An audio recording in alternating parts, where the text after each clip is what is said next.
Halo, Ya, halo. ya Ibu Dokter Ida. Ya, Ini dari TV 45 channel dengan Yosep Oto, Bu. ya Pak Desef, selamat I- siang. Selamat siang, Bu. Jadi saya mendengar kasus dan juga melihat di media massa dan internet juga bahwa kasus penggusuran rumah di Cijantung itu sebetulnya tidak fair atau tidak adil dirasakan oleh warga yang tergusur. Sebetulnya masalahnya apa itu, Bu Ida? Masalahnya ya aneh. Sesuatu yang aneh bin ajaib kalau menurut saya. Iya, Negara kita adalah negara hukum, iya, betul? iya, Negara kita adalah negara hukum. Maka yang berurusan dengan pertanahan itu harusnya dengan BPN kan? betul, Badan Pertanahan, ya, Nah, kalau kami udah tinggal di situ 60 tahun, iya, lalu membayar PBB dari sejak IREDA setiap tahun sampai ada 4 juta, membayar 4 juta rupiah. iya, tiap tahun Seperti itu ya, rumah saya, iya, rumah ayah saya ya.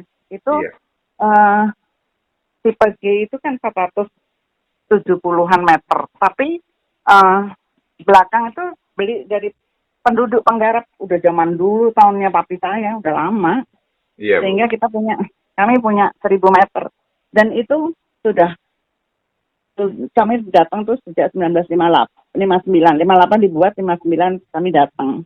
iya, Itu saya saya saya nggak ngerti lagi mau bicara apa. Semua saya sudah datangi Surati dengan undang-undang pernyataan dari kelurahan ya, udah iya, menyatakan bahwa itu tidak ada hubungannya dengan Kodam. Kemudian betul, kami ke apa namanya eh, eh, apa sih namanya ke BPN. Di iya, BPN sudah dinyatakan itu tanah negara. Bahwa kalau tanah negara itu yang berhak adalah kami berdasarkan Undang-Undang 45 Undang-Undang 5 tahun 60 itu eh, semua hak barat itu sudah 20 tahun kemudian itu menjadi tanah negara. Nah, 20 kami tahun datang kemudian, ya, ya. Jadi kami itu datang ke situ kan 1959 sudah sudah bayar PBB sejak zaman IREDA. iya, Lalu tiba-tiba kami digusur katanya itu punya Kodam. Saya tanya sejak kapan? Jadi itu yang namanya audiensi, kami dipertemukan dengan pihak Kodam, itu dari KSP, Deputi 5 waktu itu Jaleswari, iya, itu dengan Pak Yanuar. Itu juga sudah ketahuan bahwa itu bukan punya Kodam, punya kami.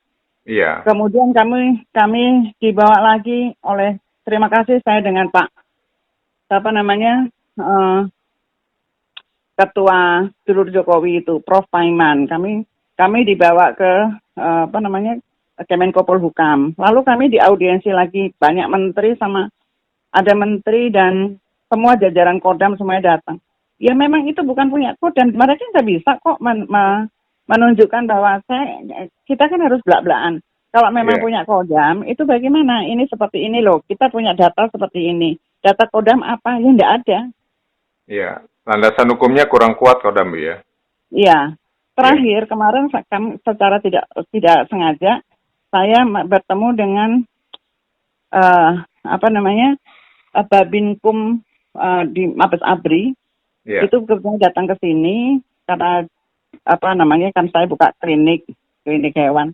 Terus dia tanya sama saya ngobrol-ngobrol, saya bilang Pak, kenapa sih Pak? Kok kamu digusur tuh gimana sih? Saya bilang gitu. Apa iya, sih maksudnya apa? Kenapa kok kami diacungin senjata kayak kami ini nggak bisa bongkar pasang AK-47, Pak narik pelatuk granat juga kami dari kecil udah bisa. Kenapa sampai seperti itu? Itu iya, membekas sekali kepada keluarga kami. Dan kami itu sangat sedih sampai sekarang itu. Kayaknya itu kebanggaan kami hilang. Padahal orang tua kami itu tinggal di apa namanya dimakamkan di makam pahlawan. Orang tua saya sendiri, Kolonel Dr. Andes Hadi Sunarto, itu masih ada di Museum Jogja. di Museum Jogja sebagai apa namanya Akmil angkatan kedua. Ya kan ini nggak main-main, ini kita bukan siapa-siapa, bukan yang aneh. Ayah saya berperang mendapatkan piagam Sewindu 8 tahun tidak mendapatkan gaji. Tapi tidak apa-apa, ayah saya berjuang terus sampai merebut Irian Jaya. Ayah saya datang 1961 sampai 69. Iya. Coba Pak. Terus kami ini di rumah itu ya kami ini, rumah itu kan merupakan rumah kehidupan kami dari ibaratnya dari umur saya 3 tahun, sekarang umur 63 tahun, 61 tahun saya tinggal di sana, Pak. Iya. Terus tiba-tiba kami digusur dengan begitu saja. Apa kata mereka, Bu, waktu menggusur? Iya. Kalau yang Babin Hukumham yang kemarin saya katakan, dia bilang katanya dari mereka punya sertifikat Tanjung Os. Padahal sertifikat Tanjung Os aslinya ada pada kami ya. Saya nggak ngerti lagi ini apa lagi gitu loh. Aslinya itu ada pada kami dan kami sudah di atas notaris sudah menjadi milik kami. Jadi mau kemana juga nggak bisa gitu loh. Kalau kita mau lihat secara hukum ya. Iya. Terus terakhir kejadian itu tanggal berapa, Bu? Itu tahun 2017 Maret 2017. Iya. Terus sampai sekarang kasusnya udah seperti apa, Bu? Gantung aja Pak, begini-begini aja. Waktu itu Pak Wiranto bilang kami bisa diperbolehkan untuk kembali ke Cijantung 2. Tapi begitu kami mau urus dari deputi-deputi semuanya tidak boleh kami datang. Itu maksudnya gimana saya nggak ngerti gitu loh. Kami tuh sangat kecewa gitu. Sekarang ini kami tuh tinggal di kos-kosan lah. Ada yang ya kebetulan ada yang dipinjemin rumah sama saudaranya. Iya, jadi saya sekarang praktek aja. Ada 2, satu lagi dokter gigi. Itu sampai praktek di pasar, Pak. Kita kan tergantung izin praktek, Pak. Izin praktek kalau kita keluar dari Jakarta kan udah nggak bisa lagi kita praktek, Pak. Iya, Bu. Oke. Jadi keinginan Ibu dan sorry, Bu, ada berapa kakak, Bu? Berapa keluarga yang digusur itu, Bu? Berapa rumah? Wah, kalau dibilang kakaknya ya banyak, Pak. Kalau kakaknya itu ada 300 kakak, 100 kakak. 100 kakak ya. 300 jiwaan ya, 100 kakak, tapi rumahnya cuma 53. Sebetulnya Pak, kalau rumahnya dihitung-hitung, itu nggak banyak orangnya. Karena apa? Satu pejabat itu sekarang itu ngambil 4, ngambil 3, antara 2 sampai 4. Jadi bisa dihitung tangan, Pak. Mereka ambil dibangun dengan mewah. Loh, itu apa itu? Gitu loh. Kan itu membuat kami menjadi, kok tidak adil banget kami hidup diselimuti angin dingin, hujan, kok mereka dengan tenangnya begitu gitu loh, Pak. Iya. Menurut Ibu yang paling berhak untuk memutuskan bahwa itu tanah milik keluarga Ibu atau Kodam itu siapa, Bu? Sampai setingkat apa, Bu? Loh, kan makanya saya bilang tadi kita ini negara hukum, Pak.